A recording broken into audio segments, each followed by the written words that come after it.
습니까? 주님을 만난 사람으로서 한 주간 주님과 동행하는 한 주간을 사셨습니까?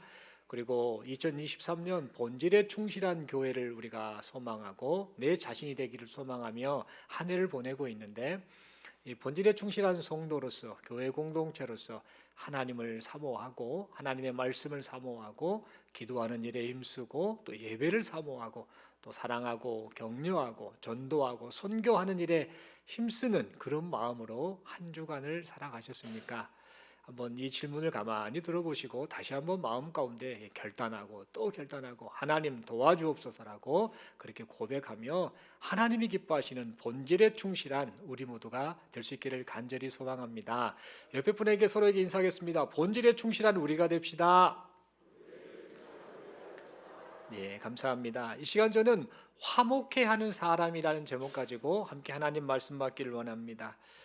하나님께서는 죄로 인해 깨어진 사람과의 관계 회복을 위해서 화해의 손을 먼저 내밀어 주셨습니다. 죄는 누가 지었습니까? 사람이 지었지 않습니까?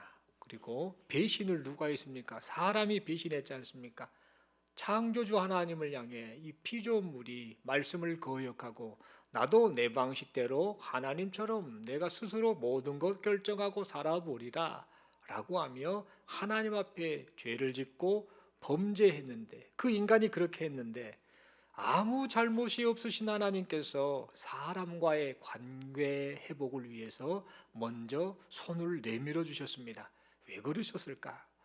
하나님께서 사람을 불쌍히 여기셨기 때문입니다. 하나님께서 사람을 사랑하셨기 때문입니다. 그래서 하나님께서는 하나님과 사람 간의 관계를 회복시키시기 위해서 하나님의 아드님이신 예수님까지 희생시켜 주셨습니다. 하나님께서는 아들을 희생시키실 만큼 그토록 사람을 사랑하셨던 것이죠. 범죄하여 원수가 된 사람과 우리 하나님께서는 화목하기를 원하셨던 것입니다. 이렇게 손을 내미신 하나님께서는 이제 나와 화목하자라고 하며 아드님이신 예수님까지 희생시키시고 인간을 향한 그 사랑, 은혜를 나타내 보여주셨던 하나님께서는 이제 그 은혜로 부르신 이 사람들을 향해서 이제는 너희가 세상을 향해 화목을 전하는, 화목해 하는 일을 하며 살아야 한다라고 말씀하셨습니다. 이 사실이 고린도후서 5장 18절 19절 말씀에 잘 나타나고 있지요. 모든 것이 하나님께로서 났으며 그가 그리스도로 말미암아 우리를 자기와 화목하게 하시고 또 우리에게 화목하게 하는 직분을 주셨으니 곧 하나님께서 그리스도 안에 계시사 세상을 자기와 화목하게 하시며 그들의 죄를 그들에게 돌리지 아니하시고 화목하게 하는 말씀을 우리에게 부탁하셨느니라. 아멘. 여러분, 이처럼 성도는 화목해 하는 사명을 부여받고 이 세상을 살아가고 있습니다. 그런데 여러분, 이러한 이 막중한 사명을 부여받았음에도 불구하고 우리가 살면서 우리도 모르게 화목이 아닌 화목을 깨트리는 불화와 같은 이런 것들을 유발하는 행동을 할 때가 있음을 보게 됩니다. 그래서 사람 간의 관계가 깨져버리죠. 그리고 심한 경우는 이 관계가 깨진 것으로 끝나는 것이 아니라 서로 이 원수지간이 되는 그런 경우도 보게 됩니다. 그렇다면 여러분, 사람 간에 이 불화가 나타나서 관계가 깨지고 심한 경우 서로 원수가 되는 그 이유가 무엇일까요? 여러 가지 이유가 있겠지요. 많은 이유들이 있습니다만 가장 두드러진 이유는요, 자기 생각대로 상대를 판단하고 정죄하기 때문에 이런 이 갈등이 커져서 서로 원수지간이 되는 경우를 보게 된다는 겁니다. 모든 기준이 자기 자신이 되는 겁니다. 모든 것을 판단하고 평가하고 결정짓고 하는 그런 모든 것의 기준이 자기 자신이 되다 보니까 상대방의 입장은 고려하지 않지요. 그래서 판단하고 정죄해서 갈등이 나타나고 갈등이 심화되어서 분열과 아픔, 그리고 서로에게 상처만 남기는 일들이 나타나고 마는 것입니다. 여러분, 오늘 이 본문의 말씀을 보니까 화목의 관계를 이 불화의 관계로 만들어버린 참 어리석은 사람들이 등장하고 있음을 보게 됩니다. 그들이 누군가? 바로 고난받은 이 욥의 절친이라고 여길 수 있는 세 친구들입니다. 그렇다면 여러분, 도대체 이 세 친구들이 어떻게 행동을 했길래 화목의 관계가 불화의 관계로 변하고 말았을까요? 여러분, 우리는 이 욥기서의 내용을 조금 살펴볼 필요가 있습니다. 간단하게 요약을 하자면 이 욥기서의 내용은 다음과 같습니다. 하나님을 너무나 사랑하고 경외했던 욥이 있었습니다. 하나님이 그를 인정하셨습니다. 이렇게 하나님을 잘 섬기는 사람이 없다라고 인정하실 만한 욥이었습니다. 그런데 어느 날 이유를 알 수 없는, 욥의 입장에서는 이유를 알 수 없는 고난을 그가 받게 됩니다. 자식들이 다 죽어버렸지요. 재산을 다 잃어버렸지요. 자신의 몸까지 병이 들고 말았습니다. 복받은 사람, 경건한 사람, 이 말의 대명사와 같았던 이 욥이 하루아침에 저주받은 사람으로 전락하고 말았던 겁니다. 그래서 욥은 너무나 견디기 힘든 이 고통의 시간을 보내게 되지요. 하지만 하나님을 향한 그의 신앙은 변함이 없었습니다. 자신이 원치 않는 상황 속에서도 하나님을 향해서요, 입술로 하나님을 원망하지 않습니다. 불평하지 않습니다. 괴로워서 한탄은 했지만 하나님 앞에 그렇게 원망하지 않음을 보게 됩니다. 왜 그랬는가? 하나님을 변함없이 경외했고 그가 하나님을 사랑했기 때문입니다. 참 잘 이 고난의 시간을 이겨내고 있는데, 그런데 이런 이 욥의 마음을 너무나 아프게 하는 사람들이 있었습니다. 그들이 누군가? 바로 욥을 너무나 잘 알고 있고 욥과 친하다라고 그렇게 말할 수 있는 욥의 친구들인 오늘 본문에 등장하는 엘리바스, 빌닷, 소발이라는 사람이었습니다. 여러분, 이 세 사람, 엘리바스, 빌닷, 소발이라는 이 사람은 처음에 이 욥이 고난을 당한다라는 소식을 듣고요, 그를 위로하기 위해서요, 그를 찾아왔습니다. 처음에는 위로한답시고 이런저런 이야기를 했는데요, 시간이 점점 지나면서 그들은 욥을 위로하기는커녕 이 지금 고난 가운데 있는 상처받은 이 마음을 가진 욥의 마음을 후벼 파는 아주 그런 잘못을 범하고 말았습니다. 그들은 고난당하는 욥을 향해서 이렇게 말하지요. 욥, 당신이 말이야, 지금 이렇게 갑자기 지금 고난을 받는 거, 분명 당신이 하나님 앞에서 뭔가 잘못을 저질렀기 때문에 이런 불행이 온 거야, 이런 고난이 온 거야, 이런 재앙이 온 거야 라고 그렇게 말을 합니다. 계속해서 이렇게 말하지요. 당신이 죄를 지었으니까 죄의 값을 받는 거 당연한 것 아니겠소?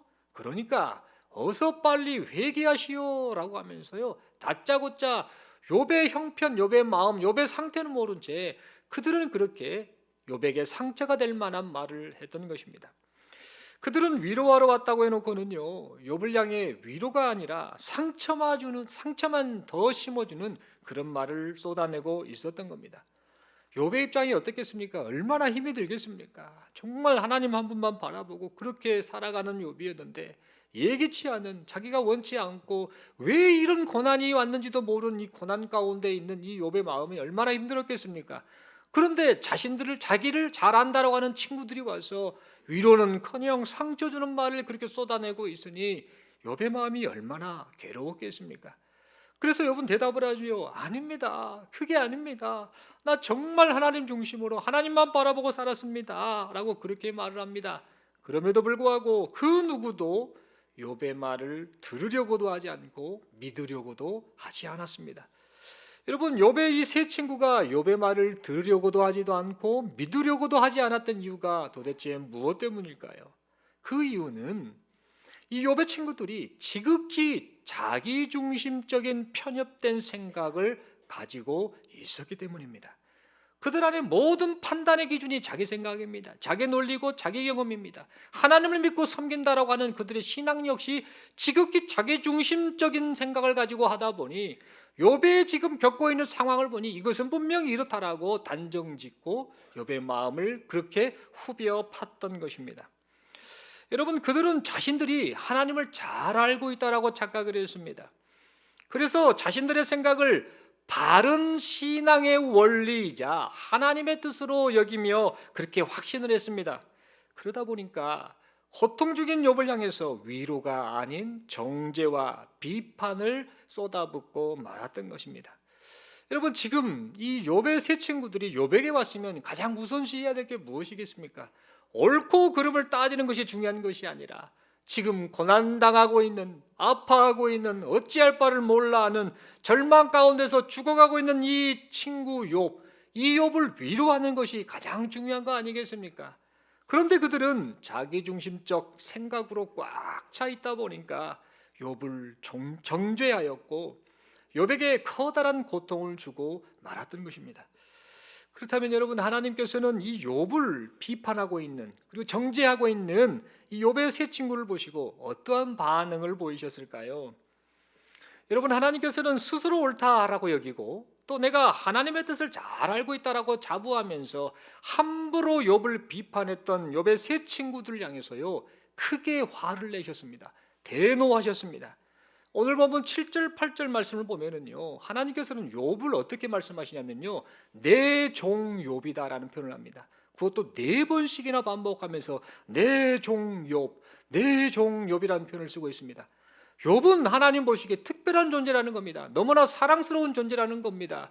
그런데 이렇게 4번씩이나 내 종 욥이라고 부르는 그 부름을 받은 이 욥에 대해서 지금 친구들이라고 하는 너희들이 감히 내 종 욥을 비판하고 정죄하여 그렇게 고통스럽게 하고 있느냐라고 하나님께서는 대노하셨습니다. 또한 말씀하시죠. 너희들이 나에 대해서 잘한다라고 하고 있지, 신앙에 대해서 너희가 잘한다라고 그렇게 생각하고 있지. 그런데 말이다, 나는 너희들이 생각하는 그런 하나님이 아니야. 너희가 생각하는 신앙 원리 그건 역시 맞지 않아 라고 말씀하셨습니다. 그러면서 욥의 친구들로 하여금 너희들 빨리 수소 7마리와 순양 7마리를 가지고 가서 회개의 제사를 내게 드리고 그리고 욥에게 가서 용서를 구하라고 그렇게 말씀하셨습니다. 여러분, 하나님께서 이 욥의 세 친구들에게 수소 7마리, 순양 7마리를 번제물로 바치라 라고 지금 말씀하신 것은요 지금 이 욥의 친구들의 잘못, 죄가 얼마나 큰가라는 사실을 우리로 짐작해야 합니다.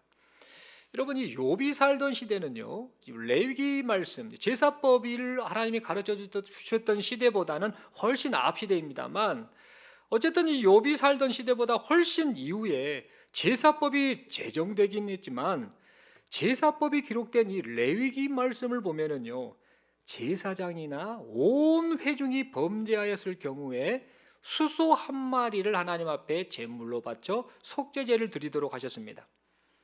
그리고 일반 평민이 죄를 범하면 이 암염소 1마리로 속죄제를 드리도록 하셨습니다.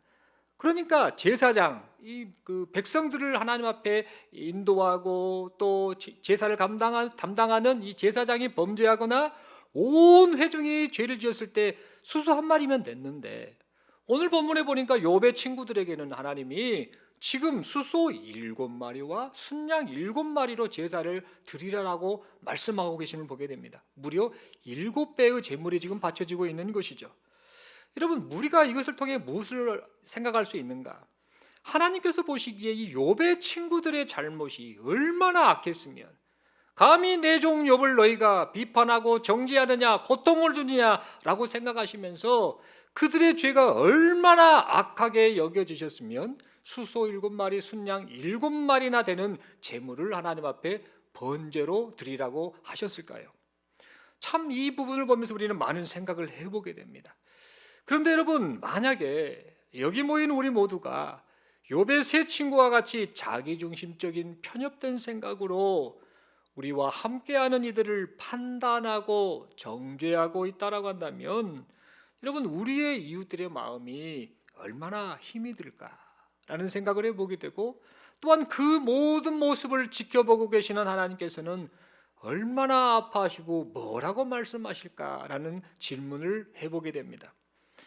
분명 위로받고 싶어서 세상살이가 퍽퍽하고 힘이 들어서 그래서 교회에 와서 또 아니면은 사랑하는 여러 친구들, 사람들과 만나서 위로받고 싶어서 이렇게 하나님께 나왔던 우리의 이웃들이 위로는커녕 상처와 아픔을 겪게 되어서 교회를 떠나는 일이 발생하지 않겠는가, 이런 두려운 마음을 가져보게 됩니다. 그리고 이를 보고 계신 하나님께서는 가슴을 찢으시면서 안타까워하시지 않겠는가라는 생각도 해보게 됩니다. 여러분, 하나님은 사랑으로 사람을 부르시는데요, 하나님의 사랑을 전한다고 말하는 우리가 하나님이 부르신 사람을 내쫓고 있으니 분명 하나님께서는 피눈물을 흘리시지 않으실까, 이런 생각까지 해보게 됩니다. 여러분, 비폭력주의를 외쳤던 여러분 인도의 독립운동에 앞장섰던 마하트마 간디라는 사람을 잘 아실 겁니다. 한 번쯤 많이 들어보셨지요. 이 사람은 종교가 힌두교입니다. 힌두교인이었는데요. 본래 이 사람이 예전에 기독교인이 될 뻔한 적이 있었다고 합니다. 이 간디는 젊었을 때에 변호사가 되기 위해서 영국으로 유학을 떠났습니다. 영국에 가서 이제 열심히 공부하고 변호사의 꿈을 가지고 그렇게 생활을 했는데, 그 영국에서 생활이 만만치 않았다 합니다. 영국에 갔더니 영국 사람들이 저 우리의 식민지 인도 사람이 여길 왔네 라고 하면서 그 인종 차별을 하면서 온갖 그 시련을 주었다고 합니다. 그러던 중에 이 괴로워하던 이 간디가요, 힘들다가 성경을 접하게 됐다고 합니다. 성경을 읽다가 예수님의 산상수훈을 접하고는 큰 감명을 받았다고 합니다. 그리고 나서 진지하게 고민을 했대요. 그래, 내가 힌두교도인인데, 태어날 때부터 뼛속부터 힌두교인인데, 그래, 성경을 보니 이 예수님을 한번 믿어보고 싶다라고 생각을 하고 개종할 생각을 가지고 어느 날 영국에 있는 한 교회로 향하게 됐다고 합니다. 그래서 교회에 가서 예배를 드리고 또 말씀 듣고 싶어하는 그런 마음으로 교회로 발걸음을 옮겼는데, 교회당 안에 있는 사람들이요, 이 간디가 영국의 식민지인 인도 출신 사람이라는 것을 알고요, 들어오지 못하도록 문전박대를 하고 말았습니다. 계속해서 들어가려고 하는데 뒷간 놈이 왜 들어와? 라는 식으로 계속해서 그가 교회당 안으로 들어오는 것을 막았던 것이죠. 그럼에도 불구하고 이 간디는요, 여러 차례 교회에 가려고 그렇게 시도를 했었다고 합니다. 그러나 안타깝게도 결국 교회당 안에 들어가지 못했다라고 합니다. 그래서 이렇게 크게 실망했던 간디는요, 기독교로 개종하는 것을 그만 포기하고 말았다고 합니다. 그리고 이 간디가요, 그 이후에 종종 이런 말을 했다고 합니다. 나는 예수님은 좋아하지만 그리스도인들은 좋아하지 않습니다. 왜냐하면 그리스도인이라는 사람들이 예수님을 전혀 닮지 않았기 때문입니다 라고 그런 말을 했다고 합니다. 여러분, 하나님께로 나아가기 위해서 교회당으로 첫 발을 내딛는 이 간디를 가로막은 존재들은요, 다름이 아닌 하나님을 사랑합니다, 하나님을 예배합니다, 우리 서로 사랑하며 삽시다 라고 그렇게 떠들어댔던 그리스도인들이었습니다. 여러분, 어쩌면 여기 모인 우리들도 이와 똑같은 모습, 이런 잘못을 범했을 수도 있고 지금 범하고 있을 수도 있습니다. 그러므로 우리는 누구보다도 하나님을 사랑하고 누구보다도 하나님의 뜻을 잘 안다고 생각하면서 우리 주변에 있는 이웃을 우리의 생각 잣대로 판단하고 정죄하고 배척하고 또 그들에게 상처를 주고 있지는 않는지, 그게 내 모습이지는 않는지 우리 자신을 되돌아보아야겠습니다. 마치 욥의 이 세 친구들이 자신의 그 생각을 바른 신앙의 원리이자 하나님의 뜻으로 확신해서 욥, 당신 잘못된 거야 라고 정죄하고 비판했던 것처럼 지금 우리가 똑같은 모습으로 그런 행동을 하고 있지는 않는지 우리 자신을 돌아보아야겠습니다. 여러분, 한 15년 전 일입니다. 제가 다른 교회에서 이렇게 사역을 할 때에 교회에서 장로님 한 분과 권사님 한 분과 팀을 이루어서 병원 전도를 갔던 적이 있습니다. 계속해서 병원 전도를 다녔던 기억이 나는데, 지금은 코로나 때문에 이제 병실에 들어가기가 어렵죠. 병원에 못 들어가지만 그 당시에는 뭐 가능했고, 또 병원에 근무하는 그 직원 중에 또 교회 권사님이 계셔서 서로 알고 그래서 자연스럽게 병원 전도도 허락받고 전도했던 기억이 납니다.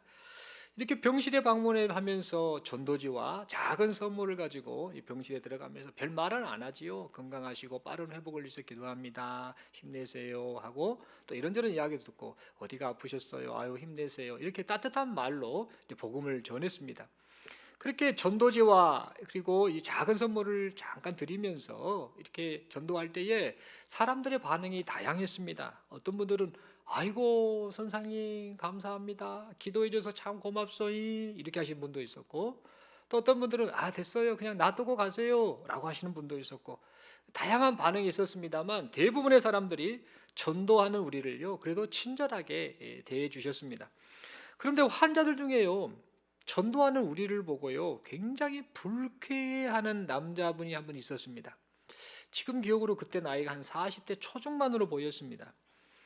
이분이 병실에 누워가지고 있는데요, 앉아 계시는데 거기서 뭐 책을 하나 막 떠들어 보면서요 막 낄낄거리고 웃으시더라고요. 막 봤더니 만화책을 보시는데, 만화책을 그냥 잔뜩 쌓아놓고 막 보시면서 재밌게 보시더라고요.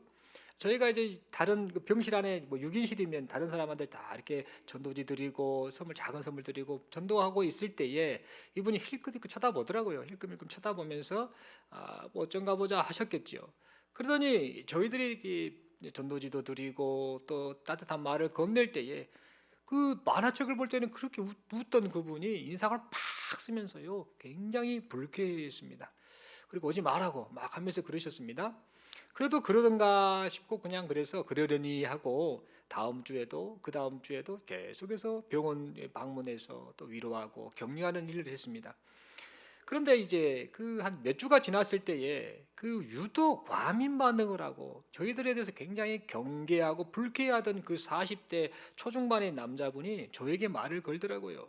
뭐라고 하는가? 아무 말도 안 돼 딱 말을 건네기를 하는 말이, 나는 교회 다니는 것들이 제일 싫어, 이렇게 반말을 하시더라고요. 기분 좀 안 좋더라고요. 저보다 나이는 더 드셨지만 반말 딱 하시면서 내가 왜 교회 다니는 것들 싫어하는지 알아? 라고 이렇게 말씀을 하시더라고요. 그래서 가만히 듣고 있다가 계속해서 그분이 하시는 말씀을 경청하는 자세로 가만히 듣고 있었습니다. 그랬더니 하는 말이, 자신이 어렸을 때 교회를 몇 번 가봤답니다. 몇 번 그냥 친구 따라서 그냥 왔다 갔다 가봤는데 어느 한 사건 때문에 교회를 멀리하게 되었다라고 합니다. 어떤 사건이었는가 들어보니까요, 이 교회를 그냥 뭐 꾸준히 가는 거다 한두 번 갔는지 두세 번 갔는지 모르겠습니다만 뭐 몇 번 왔다 갔다 했는데, 어느 날 친구들과 함께 이제 어느 교회 근처에 있는 그 동네 골목에서 아이들하고 야구놀이를 했나 봅니다. 야구공 던지고 주고받고 뭐 배트로 방망이로 때리고 뭐 이런 일을 했겠죠. 야구놀이를 하다가 그만 이 야구공이 어디로 가버렸을까요? 교회 유리창을 맞춰가지고 유리창이 쨍그랑하고 깨져버린 겁니다. 그래서 큰일 났다라고 했겠죠. 그 아이들이 다들 긴장했겠죠. 도망을 갔는지 아니면 뭐 도망가고 있었는지는 모르겠습니다. 거기까지는 이야기 안 들었으니까요. 그런데 문제는 이렇게 잔뜩 겁을 먹고 있을 때에 그 교회에 있는 사람, 목사인지 전도사인지 집사인지는 모르지만 그 사람 말로는 목사라고 말했습니다. 그 목사라는 사람이 딱 나와서 하는 말이, 누가 유리창문 깨뜨렸어? 유리창 깨뜨렸어? 라고 이렇게 묻더랍니다. 그러고 나서는 다짜고짜 아이들의 뺨을 그냥 후려치더라는 겁니다. 얼마나 애들이 충격을 받았겠습니까? 그래서 그 아이가 그 아까 40대 초중반 그 사람이 어렸을 때에 이런 일을 겪고 나서 그때 이런 생각이 들었다고 합니다. 아니, 내가 유리창을 직접 깬 것도 아니고 일부러 그런 것도 아니고 이렇게 뺨까지 맞을 일이야 이게? 라는 그런 생각을 하고는요, 그때부터 그 목사에 대해서, 목사인지 전도사인지 집사인지는 모릅니다. 하여튼 그 교회에 있는 그 사람에 대한 분노와 함께 더불어서 교회에 대한 심한 반발심을 가지게 되었다고 합니다. 그것이 수십 년의 기간 동안 계속 온 것이죠. 수십 년이 지난 지금까지도 그는 교회에 대한 분노가 그대로 있다라고 그렇게 말을 했습니다. 그래서 교회 다니는 것들만 보면 가만두지 않고 싶은 그런 미운 마음이 있었던 것이죠. 그 말을 듣고 제가 할 말이 없더라고요. 뭐라고 말할 것이 없잖아요. 야, 그렇구나. 충분히 이해도 되더라고요. 분명 이 사람의 말이라는 것은 쌍방의 말을 다 들어봐야 됩니다. 그 사람은 자기가 느꼈던 상황을 가지고 말을 했겠지만 분명 또 다른 반대편 입장에서는 무슨 상황도 있었을 수 있지 않았겠습니까? 어쨌든 또 그 목사가 뺨을 때렸든 어쨌든 간에 그 행동 자체는 잘못된 행동 아니겠습니까? 결론적으로 어찌되었든 간에 이 목사 아니면 전도사 집사인지 모르는 그 사람의 행동은요, 어린아이 한 명의 마음을 완전히 닫아버리는 악행이 되고 말았던 것입니다. 여러분, 이 일은요, 옳고 그름을 따지는 것도 중요하다, 잘못된 행동에 대해서 바로 잡아주는 것도 중요하다라는 것과 동시에 상대방의 입장을 이해해주고 배려해주는 사랑이 없는 행동은 아무 쓸데없고 오히려 상처만 남긴다라는 사실을 우리에게 분명하게 가르쳐주는 일입니다. 고린도전서 13장 1, 2절의 말씀이 이렇게 말하고 있습니다. 함께 우리 읽어볼까요? 시작. 내가 사람의 방언과 천사의 말을 할지라도 사랑이 없으면 소리나는 구리와 울리는 꽹과리가 되고, 내가 예언하는 능력이 있어 모든 비밀과 모든 지식을 알고 또 산을 옮길 만한 모든 믿음이 있을지라도 사랑이 없으면 내가 아무것도 아니요. 여러분, 이처럼 지금 우리가 옳고 그름을 따진다고 하면서요, 자기중심적인 생각으로 함께하는 이웃을 비판하고 책망하고 정죄해가지고 그 행위 때문에 우리의 이웃이 상처를 받고 하나님을 멀리하거나 교회 공동체를 떠나는 일이 발생한다라고 한다면요, 하나님께서는 분명 우리의 잘못에 대해서 책임을 물으실 것입니다. 욥의 세 친구들 향해서요, 너희가 내 종 욥을 정죄하였느냐, 고통스럽게 하였느냐라고 말씀하시며 대노하셨던 것처럼, 크게 화를 내셨던 것처럼, 내가 사랑해서 교회 공동체로 불려온 내 자녀를 네가 정죄하느냐, 네가 비판하느냐, 네가 상처를 주느냐라고 분명 우리를 향해 그렇게 대노하실 것입니다. 그러므로 우리는 지금 우리가 옳다고 여기는 우리의 생각을 한번 돌아봐야 합니다. 우리의 말을 돌아봐야 합니다. 우리의 행동에 대해서 다시 한번 돌아보아야 합니다. 그래서 과연 하나님이 나를 어떻게 평가하실까? 라고 우리의 그동안에 살아왔던 언행심사를 하나님 앞에 돌아보는, 그리고 돌이키는 그런 은혜가 있기를 간절히 소망합니다. 그런데 여러분, 참 다행인 것이 있습니다. 참 다행스럽게도 하나님께서 욥의 친구들을 향해서요, 회개할 기회를 주셨다라는 사실입니다. 그리고 욥과 욥의 친구들이 지금 서로 얼마나 감정이 안 좋았겠습니까? 욥은 상처받아가지고 우리 전라도 말로 꼬라버렸습니다. 삐져버렸습니다. 얼마나 원망스럽겠습니까, 친구들이. 이 욥의 친구들은요, 자기가 옳다라고 생각하면서 자기가 잘했는지 잘못했는지도 모른 채 그냥 비방, 정죄, 판단만 했지 않습니까? 이것으로 해서 갈등하고 이미 사이가 갈라졌지 않았겠습니까? 이랬을 때에 하나님께서는 욥과 욥의 친구들이 다시 화목할 수 있는 길을 열어주셨다라는 점입니다. 그래서 욥의 세 친구들은 하나님의 말씀을 듣지요. 그리고 하나님의 말씀대로 자신들의 행동이 잘못되었다는 것을 깨닫게 되지요. 그리고 하나님께서 자신들에게 말씀하신 그대로 이제 욥에게 찾아가서 욥에게 사과했습니다. 여러분, 사실 사람이 자기 잘못을 시인한다는 것은 쉬운 일이 아닙니다. 자존심의 문제이기 때문에 꼭 해야 돼. 그리고 자존심을 내려놓는다 할지라도 껄끄럽고 좀 어려운데 라고 우리가 하지 않겠습니까? 그런데 이 욥의 친구들은요, 하나님의 말씀을 따라서요, 욥을 찾아가 잘못을 시인했습니다. 그리고 용서를 구했습니다. 여러분, 그들이 왜 이렇게 행동했을까요?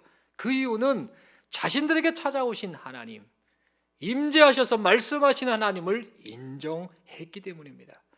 그래서 하나님의 임재를 경험하고 하나님을 진실로 경외하는 자들에게 나타나는 삶의 변화, 삶에 있어서 나타난 잘못에 대한 분명한 회개가 그들에게 나타났던 것입니다. 여러분, 그렇다면 욥은 또 어떻게 반응을 했을까요? 욥은 그토록 얄미웠던 친구들을 위해서 기도하였음을 보게 됩니다. 욥기서 19장 3절 말씀을 보면은요, 욥은 과거에 자신들의 그 친구들을 향해서요, 니네들이 내 마음을 번뇌케 했어 라고 말하며, 니네들이 나의 마음을 10번씩이나 힘들게 했어, 나를 학대했어 라고 그렇게 대놓고 말할 정도로 욥은 욥의 친구들에 대해서 원망하는 마음이 있었음을 보게 됩니다. 그런데 이제는요, 욥은 이 하나님의 말씀에 순종하여서요, 친구들을 용서하고 그들을 위해서 기도하였음을 보게 됩니다. 욥은 분명히 친구들을 위해서 이렇게 기도했을 겁니다. 그리고 이렇게 생각했을 겁니다. 내 친구들이 지금 이 상황에 자초지종을 몰라서 그랬을 거야. 사실 나도 하나님 앞에 내세울 게 뭐 있나? 나도 잘못된 게 있지. 그리고 나라도 이런 상황이면 내 친구들이 나를 비판하고 판단했던 것처럼 나도 얼마든지 그렇게 실수로 잘못으로 비판하고 정죄했을 거야. 하나님, 우리 친구들을 용서해 주세요. 그들에게 은혜를 베풀어 주세요라고 그렇게 기도했을 것입니다. 그러자 이렇게 기도한 이 기도의 내용을 다 들으신 하나님께서, 이 모든 것을 다 지켜보고 계신 하나님께서 욥의 삶을 회복시켜 주셨습니다. 그동안 겪은 고통을 잊을 수 있도록 그의 삶을 회복시켜 주셨습니다. 과거의 고통이 생각나지 않을 만큼 하나님이 충만한 은혜를 베풀어 주셨던 것입니다. 사랑하는 성도 여러분, 여기 모인 우리 모두에게도요, 이런 변화가 좀 나타났으면 좋겠습니다. 이런 삶의 결단이 좀 일어났으면 좋겠습니다. 우리도 인생을 살거나 그리고 교회 공동체 안에서 사람들과 어울려 살 때에 적지 않은 갈등을 가질 때가 있지요. 갈등이 커져서 이 견원지간이 될 때가 있지요. 가족, 친구, 직장 동료, 교회 식구 등등등 많고 많은 사람과 어울려 있다 보면 이런저런 갈등을 할 때가 있습니다. 갈등으로 끝내야 되는데 갈등이 이 원수지간이 되어버리는 이런 일이 발생하고 만다는 겁니다. 왜 사람 사례가 이럴까 이런 생각을 하는데, 알고 봤더니 이 교회 공동체는 죄인들이 모인 곳 아닙니까? 전부 악하고 자기중심적이고 자기만을 위하고 자기가 잘났다라고 생각하는 죄인들을 불러 모으신 곳이 교회 아닙니까? 그런 사람들이 주님 만나서 조금씩 변해가는데 아직 덜 변해서, 그래서 실수하고 하다 보니 서로 간에 이런 갈등이 일어나는 거 아니겠습니까? 세상살이도 똑같지 않습니까? 이 세상에 있는 모든 죄인들, 하나님 떠나서 자기 멋대로 살려고 하는 이런 죄인들이 모인 것이 바로 세상 아닙니까? 그러다 보니까 우리가 살면서 이런저런 갈등을 하고 아픔을 겪게 된다라는 겁니다. 그리고 내가 생각하는 것이 옳다라는 이 착각 때문에 함부로 남을 판단하고 정죄하는 잘못을 범할 때가 참 많다라는 사실을 생각하게 됩니다. 그래서 결과 함께하는 이웃에게 상처를 줄 때가 많고 또 내가 상처를 받기도 하는 이런 일들이 비일비재하게 나타나고 있지요. 여러분, 이럴 때 우리는 과연 하나님께서 지금 나를 어떻게 보고 계시는가? 지금 내 언행 심사를 보고 하나님이 어떻게 평가하고 계실까라는 사실을 우리는 생각하여야겠습니다. 그리고 만약에 내가 저 사람 입장이라고 한다면 나도 저렇게 행동할 수밖에 없지 않았을까? 저 사람보다 더 심하게 행동하지 않았을까라고 하는 역지사지의 마음을 가져야겠습니다. 그러면서 상대방을 이해하는 마음을 품고 살아가야겠습니다. 그리고 이 욥의 이 세 친구들이 욥에게 용서를 구했던 것처럼 자존심 내려놓고 껄끄러움 다 내려놓고 그냥 욥을 찾아가서 용서를 구했던 것처럼, 비록 먼저 사과하는 것이 쉽지 않은 행동이랄지라도 하나님을 의식하고 하나님을 인정하는 사람답게 불화하게 된 사람을 향해서 용서를 먼저 구하고 화해의 손길을 내미는 여기 모인 우리 모두가 될 수 있기를 간절히 소망합니다. 또한 비록 이런저런 이유로 상처를 받았다 할지라도요, 욥이 이 세 친구를 향해서 용서하고 품어 안았던 것처럼 내 마음을 아프게 하는 그 사람을 향해서 용서와 화해의 손길을 내미는 여기 모인 우리 모두가 될 수 있기를 간절히 소망합니다. 왜냐하면 이러한 이 모습이야말로 하나님의 임재를 경험하고 하나님을 진실로 경외하는 자들에게 나타나는 진정한 삶의 변화이기 때문입니다. 사랑하는 성도 여러분, 말씀의 결론을 맺습니다. 하나님께서는 우리를요, 화목해 하는 사람으로 부르셨습니다. 많고 많은 사람들 가운데 우리를 먼저 은혜로 부르셨습니다. 화목해 하는 사람으로 부르셨습니다. 죄 때문에 끊어진 하나님과 사람 간의 관계가 예수님을 통해 회복되었다라는 사실을 세상을 향해 알리라라고 우리를 그렇게 부르셨습니다.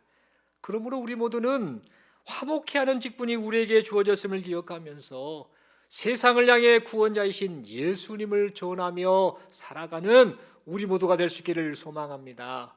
뿐만 아니라 화목케 하는 직분을 맡은 자로서 말로만 그냥 화목 화목 외치지 말고, 말로만 하나님이 여러분을 사랑합니다라고 외치지 말고, 사람들과의 관계 속에서도, 우리의 삶 속에서도 화목케 하는 인생을 살아갈 수 있기를 간절히 소망합니다. 여러분, 말은 그럴싸한 그리스도인이 되지 않았으면 좋겠습니다. 말은 그리스도인인데 삶은 세상 사람과 똑같더라 라는 그런 말을 세상으로부터 듣는다고 한다면 어찌 복음이 전해지겠습니까? 어찌 생명을 살리는 일들이 나타나게 되겠습니까? 이 점을 생각하면서 이제는 화목케 하는 직분을 맡은 자로서 우리의 삶 속에서, 더불어 사는 사람들과의 관계 속에서 화목케 하는 그런 삶을 살아가시는 여기 모인 우리 모두가 될 수 있기를 소망합니다. 가족, 직장 동료, 친구, 교회 식구 등과 같은 우리의 이웃들과 언제나 어떤 상황 속에서도 화목하는 인생, 혹시 화목이 깨졌다고 한다면 그 화목을 회복시키기 위해서 먼저 사과하고 용서를 구하고 화해의 손길을 내미는 그런 인생을 살아가는 여기 모인 우리 모두가 될 수 있기를 간절히 소망합니다. 그리하여서요, 나 때문에, 손 한번 들어주시겠습니까? 손을 들어서 가슴에 딱 손을 대고, 나 때문에 함께하는 이들이 행복해하고, 나 때문에 함께하는 이들이 하나님을 만나게 되는, 하나님이 그토록 원하시는 그 일이 여기 모인 우리를 통해 나타날 수 있기를 간절히 소망합니다. 마태복음 5장 9절에 이런 말씀이 있죠. 잘 아시는 말씀입니다. 함께 읽겠습니다. 시작. 화평하게 하는 자는 복이 있나니 그들이 하나님의 아들이라 일컬음을 받을 것이며. 복음을 전하며 살고 이런저런 행동을 하며 산다고 남들보다 귀한 일을 하며 사는 것도 중요합니다만, 사랑을 담아서 함께하는 사람들에게 화평케 하는 역할, 화목케 하는 역할을 하며 사는 것, 이 인생이 바로 하나님이 내 자녀답다, 그리스도인답다라고 인정하실 만한 모습이 아니겠나, 그렇게 생각해 봅니다. 이런 이 사실을 생각하면서 우리가 일평생 하나님이 기뻐하시는 인생을 살아들을 수 있기를 소망합니다. 특별히 이를 위해서 욥과 욥의 세 친구가 제자들에게 찾아오신 하나님의 임재를 인정하고 또 하나님의 임재를 의식했던 것처럼, 여기 모인 우리 역시요, 다른 저런 것 하지 말고 먼저 내가 하나님 앞에서 살고 있지, 하나님이 임재하셨지, 하나님이 나를 찾아오셨지, 하나님이 내게 말씀하셨지라고 하는 하나님 전전 의식을 가지고 인생을 살아가는 우리 모두가 될 수 있기를 간절히 소망합니다. 이렇게 하나님을 의식하고 인정하며 살아가는 우리를 통해서 하나님께서 죄인들을 불러서 화목케 하시는 그 일을 우리를 통해 계속해서 이루어 가실 줄로 믿습니다. 서로에게 마지막 이렇게 인사하겠습니다. 당신은 화목케 하는 사람입니다. 한 번 더 인사하겠습니다. 당신 때문에 제가 행복합니다. 그러면 물으셔야죠. 진짜요? 하고 한 번 더 인사하겠습니다. 저도 화목케 하는 인생을 살겠습니다. 여러분, 본질에 충실한 성도 교회 공동체를 꿈꾸며 우리 소망하며 우리가 한 해를 보내고 있지요. 그 가운데 여기 보시면 교제라는 단어가 나옵니다. 주님의 사랑을 나누는 교회. 본질에 충실한 교회가 나만 잘 믿고 그냥 나만 예수 믿고 천국 가면 되고, 이게 아닌 것 같습니다. 계속해서 하나님은 우리 개인을 불러서 공동체를 이루어서 이 하나님의 나라를 세상에 알리는 이 일을 우리에게 감당케 하셨다는 사실을 우리가 잊지 않았으면 좋겠습니다. 이를 위해서요, 교제가 이루어져야 되는데 마음에 응어리가 있고 갈등이 있고 내중심적인 모습이 나타난다고 한다면 어찌 교제가 이루어지겠습니까? 그렇게 되면 어찌 주님의 사랑이 드러나겠습니까? 이 점을 생각하면서 하나님 아버지, 그 주님의 사랑으로 내 안에 충만케 하시고 내 중심적인 생각들, 그것들을 내려놓게 하시고 나보다 남을 귀하게 여기는 역지사지의 마음으로 그를 배려하고 이해하고 품어 안으려는 그런 삶을 살게 하옵소서. 그런 삶을 살 뿐만 아니라 그런 마음을 가지고 복음을 전하는 화목케 하는 인생을 살게 하여 주옵소서라고 그렇게 간절히 기도하며 이 한 주간을 보내고 앞으로의 인생을 그렇게 살아가시는 여기 모인 우리 모두가 될 수 있기를 간절히 소망합니다. 기도드리겠습니다. 하나님 아버지, 은혜를 감사합니다. 말씀 받고 이 시간 하나님 앞에 결단합니다. 화목해하는 그런 인생 되기를 소망합니다. 내 중심적인 거 다 내려놓고 하나님이 나를 지금 어떻게 보고 계시는가, 나의 언행 심사를 하나님이 어떻게 평가하시는가를 생각하며 하나님 앞에 겸손한 마음으로 나보다 남을 귀하게 여기며 사랑하고 생명 살리는 일을 위해서, 격려하고 위로하는 일을 위해서, 사랑하는 일을 위해서 그렇게 살아가는 여기 모인 우리 모두가 되게 하여 주옵소서. 우리를 보고 사람들이 화목해하는 사람이라고 그렇게 인정하는, 그리고 하나님께서도 그렇게 인정하시는 그런 복된 인생 되게 하여 주옵소서. 예수님 이름으로 기도드리옵나이다. 아멘.